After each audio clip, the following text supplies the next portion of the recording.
Bismillahirrahmanirrahim. Assalamualaikum warahmatullahi ta'ala wabarakatuh. Alhamdulillahi rabbil alamin. Wa sallallahu ala sayyidina Muhammadin wa ala alihi wa sahbihi wasallam, amma ba'du. Sebagai manusia kita memang tidak akan bisa untuk membahas dua permasalahan pada satu waktu tertentu, ya. Pada satu waktu saya katakan, bukan satu hari, bukan satu minggu, tapi pada satu waktu. Itu nggak bisa. Pasti kita itu harus bisa membahas permasalahan itu satu-satu, begitu ya. Satu, kemudian kita berpindah kepada pembahasan hal yang lain. Nah, isu yang Gibran ini masih di bawah tuh sekarang. Sudah agak ke bawah dulu. Bukan berarti ini tenggelam secara total, tidak. Tapi sekarang yang lagi ramai itu bapaknya, ya, Pak Jokowi. Yang mana terakhir sudah ada salinan ijazah yang dipakai di KPU ini Jakarta kalau tidak salah, ya. Jadi sudah dua tuh. Nah, ini merupakan kejatuhan bagi narasi yang dibangun oleh Tremul selama ini. Narasi apa? Narasi bahwa ijazah itu adalah dokumen pribadi yang tidak bisa dibuka ke publik. Nah, KPU sebagaimana kita ketahui itu pernah untuk mengusahakan supaya ijazah ini dilindungi. Tapi ternyata sepertinya sekarang sudah mulai menyerah begitu ya. Entah tekanan dari mana dan dari siapa, tapi kok ya tiba-tiba menyerahkan sampai 2 kali. Nah, untuk hal itu nanti kita akan lihat videonya ya. Yang mana saya melihat pola setelahnya begitu. Pak Jokowi sendiri ini entah beliau yang memberikan arahan atau memang ini Tremulnya yang memiliki narasi baru. Mereka, ya, Jokowi atau Tremulnya ini ingin memberikan citra Jokowi sebagai orang soleh, sebagai wali begitu ya. Yang mana pemberian gelar wali itu sudah diberikan sebelumnya kepada orang-orang seperti Rhoma Irama. Malah ada mujaddid begitu ya, mujaddid baru itu siapa sih, Imad laknatullah alaih. Ini polanya hampir mirip ya. Saya melihat desainnya orangnya yang berpikirnya agak kreatif. Itu lagi mentok, akhirnya yang dipermasalahkan masalah makam, ya, sentimen makam itu dipermasalahkan. Kemudian Jokowi sebagai orang suci, kemarin ada yang mengatakan kalau bisa sujud saya mau sujud, dan lain sebagainya. Dan itu pun akan kita lihat nanti ya, bahwa ada orang selesai dari haul Solo itu datang ke rumahnya Jokowi itu. Dan setali 3 uang dengan itu ya, ada Tremul juga mengundang Habib. Cuman ini nggak tahu Habib bener, nggak tahu Habib odong-odong nih, saya nggak paham juga, untuk membicarakan masalah Pak Jokowi juga begitu. Jadi saya melihat ada plan B nih, karena permasalahan ijazah ini sudah terdesak. Entah mereka itu mencoba untuk mengalihkan perhatian dari situ, atau memang ini adalah plan B-nya Pak Jokowi, saya tidak tahu begitu ya. Belum ada kejelasan karena ini masih titik awal. Nah, sekarang kita saksikan dulu betapa girangnya begitu Roy Suryo dan kawan-kawan tatkala mendapatkan salinan ijazahnya Pak Jokowi. Sesignifikan apa katakanlah bukti baru ini begitu ya. Apakah nanti ini disebut novum atau tidak, itu urusan lain, urusan istilah itu. Cuman ini adalah perkara baru karena selama beberapa tahun dipinta nggak keluar, akhirnya sekarang keluar nih salinannya. Kita simak dulu ya. Kosong. Maaf, macet. Alhamdulillah. Kita dapat ya. Silakan Pak Roy, sini Pak Roy. Iya. Ya, alhamdulillah. Udah tadi. Udah nih, sudah. Nah, enggak, sekarang maksud saya gini. Ya, alhamdulillah hari ini untuk kedua kalinya kami mendapatkan salinan resmi ya dari berkas yang pernah dipakai. Kali ini adalah dipakai oleh Joko Widodo ketika mengikuti Pilkada DKI Jakarta tahun 2012. Okay. Ya. Jadi ini akan menjadi bukti sangat kuat bagi kami untuk meneruskan perjuangan kami, karena apa yang ada di berkas ini adalah sama atau identik dengan yang sudah kami teliti, dan kami berkesimpulan 99,9% ini adalah palsu. Okay. Ya gitu. Jadi artinya apa? Dari sisi dimensi, meskipun ini adalah fotokopi, tetapi fotokopi itu tidak merubah yang namanya jarak, struktur dan sebagainya. Dan di sini sangat kelihatan bagaimana huruf Z itu ada agak ke atas, dan di mana huruf A-nya itu keluar dari logo, mencotot keluar. Oke, itu bisa dilihat nanti ya di Google, coba dicek di situ ijazah pembandingnya Pak Jokowi begitu. convincing apa itu ya saya serahkan kepada yang melihat saja ya. Cuman Roy Suryo girang sekali mendapatkan hal ini. Artinya apa? Ini berbeda dengan 3 ijazah pembanding lainnya, 1115 milik Fronojiwo, 1116 milik almarhum Hari Mulyono, yang beberapa waktu yang lalu kami bersiarah ke sana. Kami itu bersiarah loh ya. Jadi laknat kalian yang yang menyebarkan fitnah bahwa kami merusak makam. Itu luar biasa jahatnya ya. Dan ijazah nomor 1117 miliknya Sri Murti Ningsih. Oke, sebentar ya. Ini Roy Suryo sudah menyinggung makam. Saya tidak tahu yang dimaksud makam siapa. Cuman yang ramai itu kan makamnya Ibu Jokowi itu. Entah yang dimaksud Roy Suryo makam siapa. Tetapi sekali lagi narasi makam ini dia dicoba untuk dimasukkan nih ke dalam kisruh ijazahnya Jokowi. 3 ijazah itu identik, sama persis. A-nya masuk ke dalam, Z-nya masuk ke dalam. Dan ini tidak sama. Jadi apakah masuk akal? Apakah logis? Ketika 4 ijazah yang katanya sama-sama lulus pada tanggal 5 November 1985, itu ternyata yang 3 sama, yang 1 berbeda. Jadi kalau yang 1 berbeda, itu pasti cetakannya berbeda pada hari yang berbeda. Tenang, jadi itu 99,9% palsu. Jadi terima kasih Pak Dr. Bonatua yang sudah mengupayakan. Terima kasih Dr. Tifa dan terima kasih seluruh tim ya, seluruh kuasa hukum yang ada di sini, terutama juga Pak Al-Katiri yang luar biasa membersamai kami dan juga tim anti kriminalisasi dan juga anti pendekatan kepada para yang aktivis membersamai kami selama ini di bawah Mas Kosinudin. Jadi saya kira itu ada tambahan lain. Bang, kalau kemarin ke makam keluarga Pak Jokowi seperti apa itu? Ya kami sebenarnya ke sana itu untuk satu ziarah dan kedua untuk melihat karena apa? Karena menurut penduduk sekitar yang sempat diwawancara secara eksklusif oleh Dr. Tifa itu ada sesuatu. Ada sesuatunya belum akan kami ceritakan sekarang. Karena itu merupakan bahan bagi buku kami selanjutnya. Gitu. Tujuannya adalah penelitian. Jadi penelitian ilmiah ya. Jadi kami itu ilmiah, nggak ada sirik sama sekali, nggak ada kemudian tujuan jahat, fitnah dan difitnah oleh para termul jahat itu. Ya gitu. Jadi kami berterima kasih juga kepada Wapres ya juga yang ternyata justru sedikit lebih pintar daripada termulnya. Ya, yang mengetahui kondisi kami ketika kami ziarah ke sana. Itu ya. Oke, sebentar nih kalau pakai standarnya si Imad itu ya harusnya ada tes DNA tuh antara Jokowi sama ibunya, kemudian harus ada kitab sezaman ya, akte kelahiran ya, mana akte kelahirnya tidak sezaman kan itu. Ada-ada aja begitu ya. Kalau saya mah tidak memakai metodologi itu begitu ya. Cuman kalau mau kayak apa yang dikatakan si Imad ya, begitulah keadaannya. Cuman ini menjadi salah satu isu tuh permasalahan makam sama ibundanya Jokowi. Kalau saya belum mau masuk ke situ begitu ya. Karena kalau saya mah selama orang itu ngaku anak siapa, bagi saya mah diaku saja begitu. Update yang Barreskrim kami kemarin ke sana, kemudian memberikan untuk supaya itu dibuka kembali. Tapi terus terang sampai dengan hari ini belum ada update ya. Ini akan kami masukkan lagi karena ini termasuk alat bukti baru ya, novum baru ya, yang mana ini adalah nanti akan kita cek ya. Oke, penamaan ini sebagai novum itu debatable ya. Silahkan tonton tuh permasalahannya si Ade juga kemarin. Ade yang bukan Armando tuh. Ya ini juga di nomornya nggak ada, semua juga ditutup-tutupi dan kemudian akan kita cek apakah betul bahwa Profesor Dr. Insinyur Muhammad Naim ini aktif dekan pada tahun 2012 ya gitu. Kalau aktif ya alhamdulillah, tapi kalau kemudian ini nanti akan kita lihat periodisitasnya ya, karena pengesahnya juga berbeda. Ketika yang 2019 yang kita dapatkan dari KPU pusat itu yang menandatangani adalah Dr. Budiadi. Kalau soal Barreskrim ini yang beliau Pak Al-Katiri mungkin yang itu ada tambahan. Pak Al-Katiri mungkin Pak tentang Barreskrim ke depan Pak Al-Katiri. Itu Pak Al-Katiri sudah sendiri nanti ya. Oke. Nah, ini yang saya maksud sebentar sebelum kita lanjut ya. Jadi itu adalah sesuatu yang memang menunjukkan KPU sepertinya sudah menyerah tuh di dalam permasalahan ini. Entah ada tekanan dari siapa atau bagaimana perjalanannya, saya tidak terlalu mengetahui hal itu.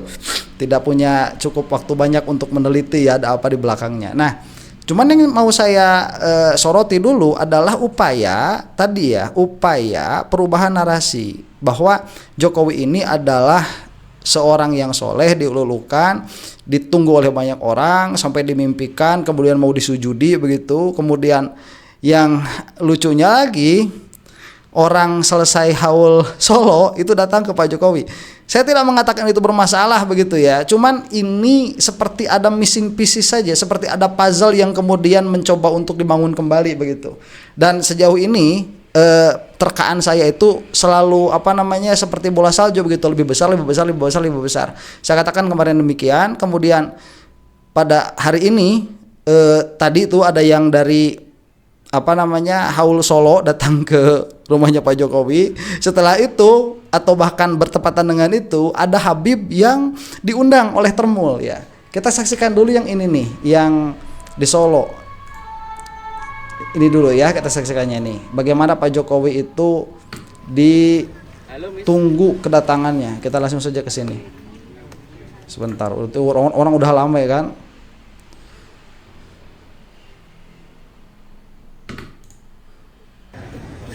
Sudah ramai sekali ini. Berapa hari kemarin di haul, Bu? Udah 2 hari. Udah 2 hari. Iya. Nah ini yang di haul Solo kalau tidak salah ya. Berangkat. Malah nyampe di rumah besok. Nah ini coba lihat ya, pemandangan seperti ini sekali lagi saya tegaskan, biasanya itu ada menunggu para mursyid begitu ya, mursyid thorikoh biasanya, bukan menunggu seorang politikus nih. Ini sampai ke sini. Harapan untuk Pak Jokowi. Sebentar, terus kemudian ke sini nih. Nah, ini coba lihat ya. Pak Jokowi nih mau datang. Ini orang-orang berjejer seperti ini. Ini coba biasanya sekali lagi saya katakan, biasanya ini dipakai tatkala atau dilakukan tatkala orang-orang memang menziarahi orang-orang soleh yang masih hidup begitu ya, maksud saya itu.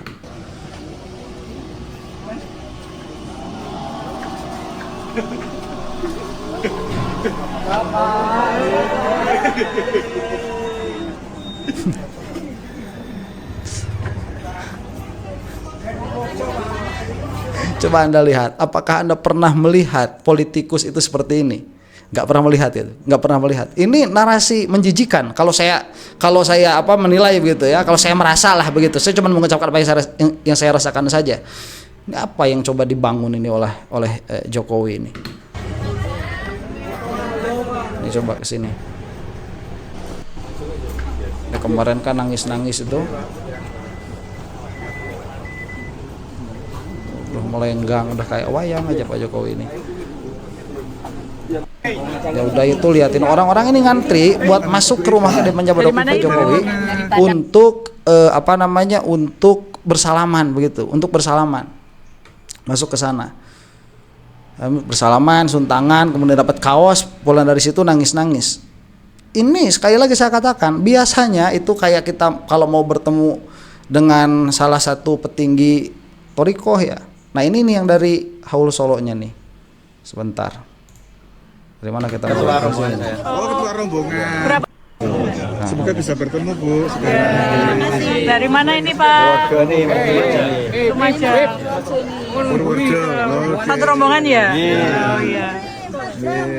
Lumajang mulai sini. Oh Lumajang. Lumajang dari sini.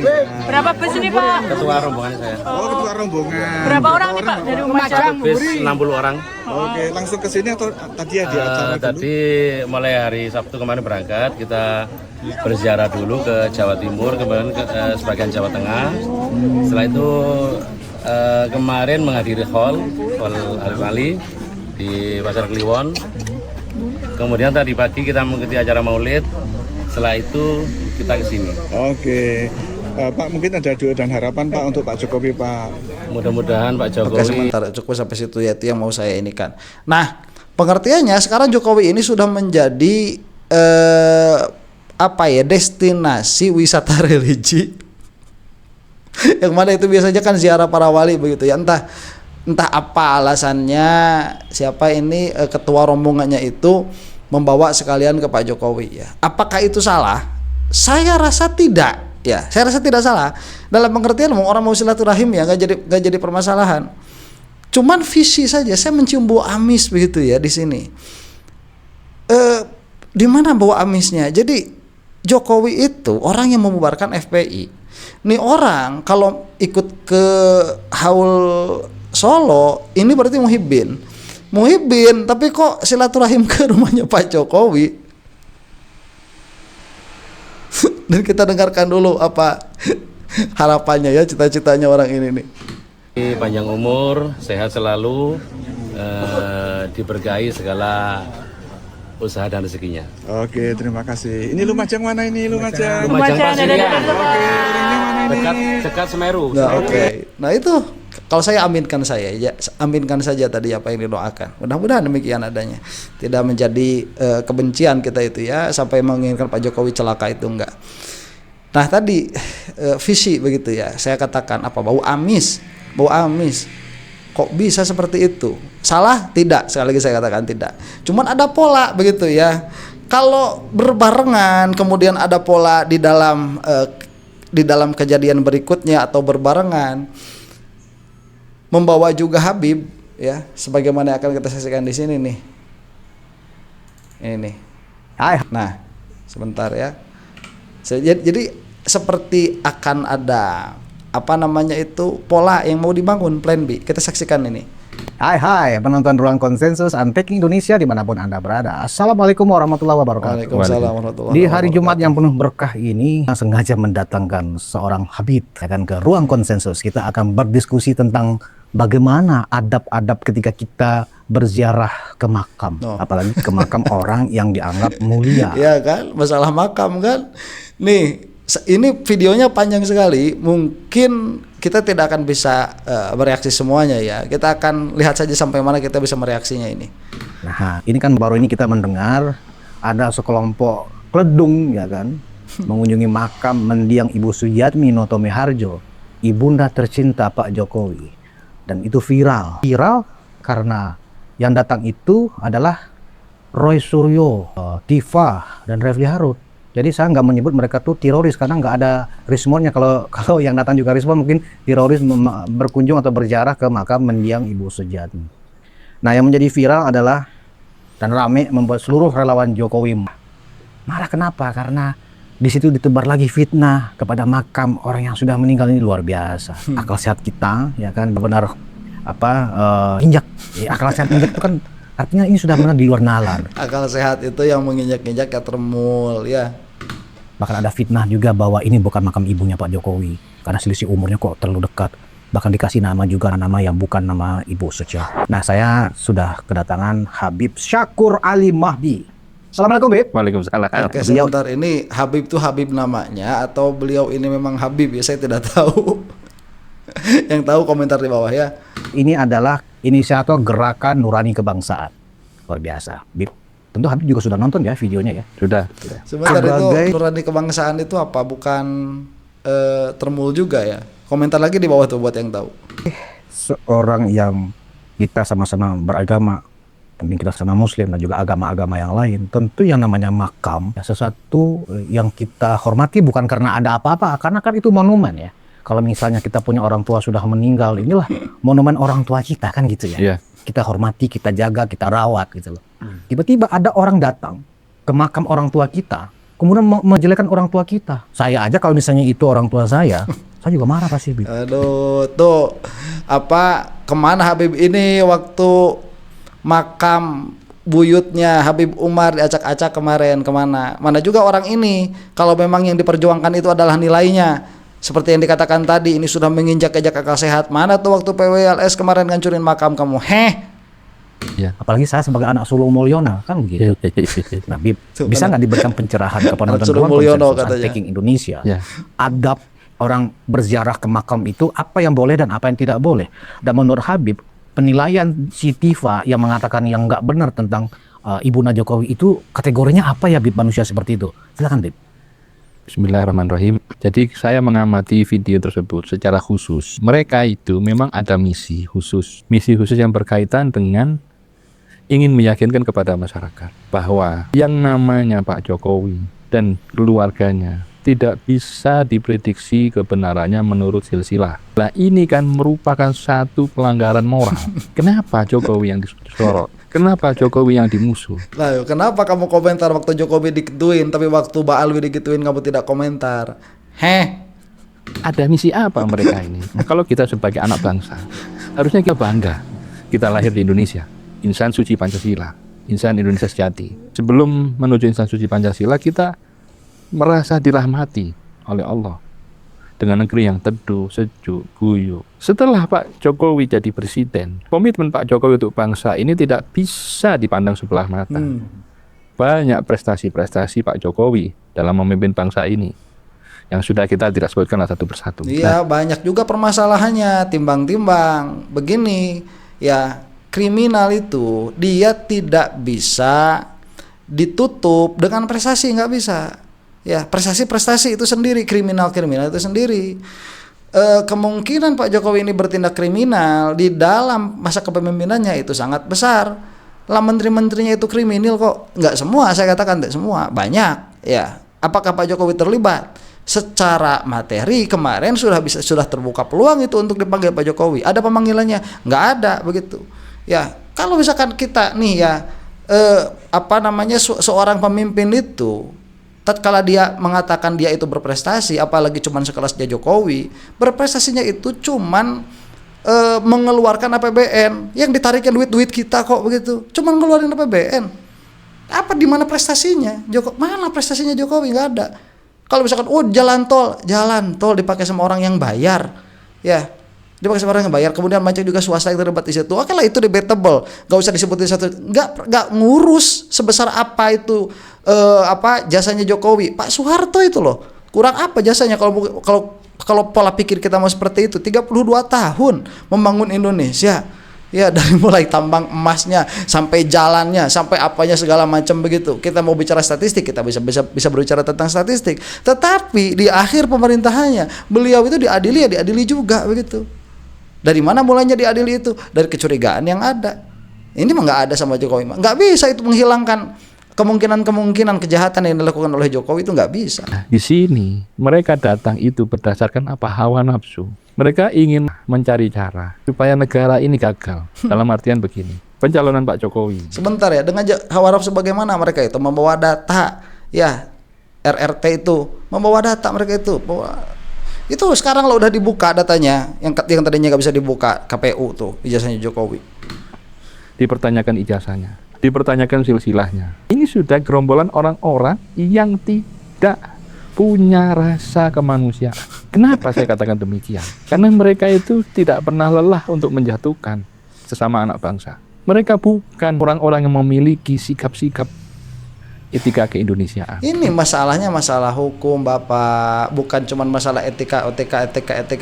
Tuh mereka yang nggak punya etika sedari awal begitu. Demokrasi, siapa yang coba cawe-cawe sama iparnya sendiri itu? Dia tuh.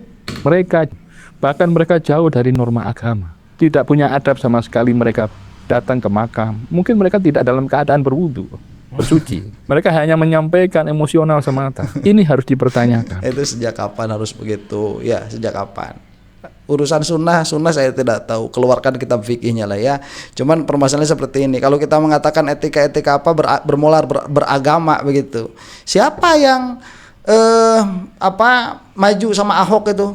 Kemarin siapa yang maju? Kita ngobrolin beretika beragama, agama Islam begitu ya. Bisakah gitu berbarengan sama Nasrani? Nggak bisa berbarengan kayak itu. Kita perspektif Islam ya, ini orang-orang bawa wudu begitu. Bukan perspektif demokrasi. Bawa wudu kok. Ya udah kita sekalian bawa Islam. Siapa yang tidak bermoral Islam dari awal? Jokowi itu bawa Ahok tuh. Ya, kemudian yang membubarkan FPI siapa? Yang dituduh menghabisi nyawa di kilometer 50 itu siapa? Intelektual dadernya itu. Yang tertuduh siapa? Dia. Ya. Masa kemarin kalau ingat banyak kiai yang wafat. Syekh Ali Jaber diantaranya itu wafat. Itu penuh permasalahan. Saya tidak mengatakan Jokowi yang memiliki permasalahan di situ, tetapi itu pada pemimpinnya Pak Jokowi itu. Sholatnya nggak benar, wudunya nggak jelas, Fatihahnya jelek. Jokowi itu mau bilang apa? Kalau agama itu urusannya agama, fikih urusannya. Benarkah mereka anak bangsa Indonesia? Benarkah mereka memahami nilai Pancasila? Benarkah mereka sadar bahwa pentingnya keteduhan berbangsa dan bernegara? Jokowi bukan siapa bagi kita. Nah itu berbangsa dan bernegara. Jokowi itu yang tidak punya sikap negarawan. Ya dia itu sikapnya apa? Keluarga, mempertahankan keluarga. Tuh Jokowi itu. Tapi Jokowi ditakdirkan sama Allah jadi presiden itu karena doa ibunya. Saya satu saat Nggak ada nih ya. Kalau ditakdirkan jadi presiden itu bukan karena doa ibunya, ya karena sejak azali sudah ditakdirkan demikian. Keadaan bahwa ibunya pun mendoakan demikian itu takdir juga begitu. Tidak ada sebab akibat di dalam takdir itu. Itu Asy'ariyah Maturidiyah tuh ya. Ahlus sunnah wal jamaah demikian adanya. Ini orang ini Habib siapa? Habib Termul. Ini entah Habib benar atau tidak saya tidak tahu ya. Cuman ini menjadikan narasi baru tuh. Jokowi itu menjadi pemimpin gara-gara doa ibunya. Ya semua juga mungkin demikian adanya. Mungkin saya tidak tahu. berapa tahun yang lalu, jauh sebelum Pak Jokowi jadi presiden, mungkin yang masih jadi wali kota, saya diundang pengajian. Saya menjadi peserta. Waktu itu almarhumah Bu Sujatmi itu di saat acara rehat makan itu saya kebetulan merapat. Mendengarkan ceritanya Ibu Sujatmi. Pak, biyen anakku iki, ini bahasa Jawa ya. Biyen anakku iki ambek bapak diseneni terus, dimarahi, disalahkan. Saya ngasih semangat anak saya ini. Ke suami saya sampaikan, tak dongake anakku dadi presiden, dadi wong mulya. Iso njogo jenenge awakmu. Saya tuh anak saya di presiden, jadi pemimpin bangsa ini, jadi orang mulia, bisa jaga nama besar kamu sebagai ayahnya. Nah, ini jadi satu gambaran bahwa Jokowi jadi presiden itu karena takdirnya Allah. Karena ya kalau takdir mah semua juga karena takdir. Sekarang Jokowi dipertanyakan ijazahnya juga karena takdir. Jokowi sekarang sakit-sakitan kayak gitu sampai katanya nggak bisa kena matahari, itu juga karena takdir. Ya, Jokowi sekarang diomongin sama masyarakat Indonesia, itu juga karena takdir. Ngapain bawa-bawa takdir itu? Apa mau kamu? Habib siapa ini, saya nggak ngerti. Pak ibunya berkat doa ya. Bu Sujatmi. Nah, bagaimana dengan orang-orang yang menentang ini? Orang-orang yang sakit hati ini. Orang-orang yang sakit hati ini karena HTI dibubarkan, FPI dibubarkan. Kita jangan membahas, saya tidak mau membahas permasalahan-permasalahan lain. Tapi permasalahan ada berziarah ini. Mereka kan juga punya orang tua. Sebentar, ini kok bawa-bawa FPI, bawa-bawa apa namanya tadi tuh HTI begitu ya. Ini permasalahannya saja, apa yang mau dibahas ini? Ijazahnya atau ziarahnya RRT itu mana yang mau dibahas? Kemana kemari begitu ya. Ini pantesan lama, 1 jam kalau tidak salah ini podcastnya itu 1 jam tanpa nilai. Kemana-mana permasalahan yang dibahas, apa bawa-bawa ke takdir begitu ya. Ya entahlah, yang mau nonton silahkan tonton sendiri lah ya, karena waktu saya sudah habis. Kita selesaikan saja dulu di sini. Intinya dari apa yang mau saya katakan bahwa Jokowi ini memiliki banyak planning ya, banyak plan tuh. Mungkin salah satu yang berusaha untuk digulirkan tatkala ijazah mulai ada titik terang, itu digulirkan kepada permasalahan yang lain. Salah satunya itu makam, salah satunya yaitu permasalahan makam, dan permasalahan lain-lainnya nanti. Roy Suryo di penjara 12 tahun kan ada tuh video-videonya dan sebagainya. Jadi ini counter attack Jokowi. Akan bagaimana hasilnya saya juga tidak tahu, karena ini semakin menarik saja ya kita saksikan. Jangan lupa kita memiliki kewajiban fardhu ain yang jauh lebih penting daripada permasalahan-permasalahan hiruk pikuk seperti ini. Demikian, wallahu taala alam bisawab. Assalamualaikum warahmatullahi taala wabarakatuh.